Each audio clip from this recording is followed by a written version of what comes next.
C'est un quartier qui fait l'objet depuis quelques années d'une attention toute particulière.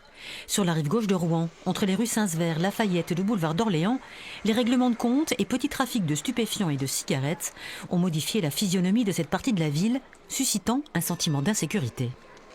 C'est quand même dommage de devoir pousser les dealers pour accéder au Carrefour City par exemple. Et quand je suis marié, quand on est une femme, c'est pas forcément facile tous les jours de traverser le quartier, les sifflements et ce genre de choses. Après, les riverains ne viennent plus, les commerçants doivent certainement en souffrir.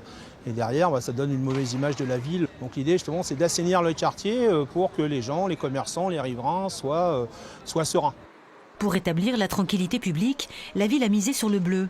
Le bleu des uniformes de la police municipale qui circule aujourd'hui, de jour comme de nuit, avec une augmentation de 20% de ses effectifs.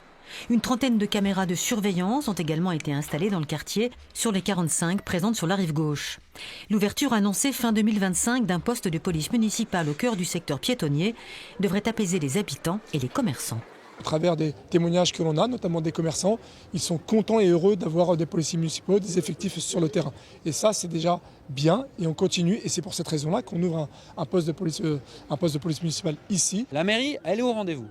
On met la police municipale, on met les caméras, on crée un poste de police, on fait tout ce qu'il faut. C'est notre première priorité, c'est notre premier budget. Mais il faut que l'État soit au rendez-vous. Aujourd'hui, il ne l'est pas. Ici, à Saint-Sever, sur la rive gauche, et pour toute l'agglomération rouennaise en réalité, parce qu'il y a d'autres quartiers aussi, on a besoin de moyens de l'État bien plus importants. Au-delà de la lutte contre les dealers dans le quartier, la ville de Rouen travaille depuis des années à faire de la rive gauche un lieu de vie agréable et plus seulement un quartier de seconde zone.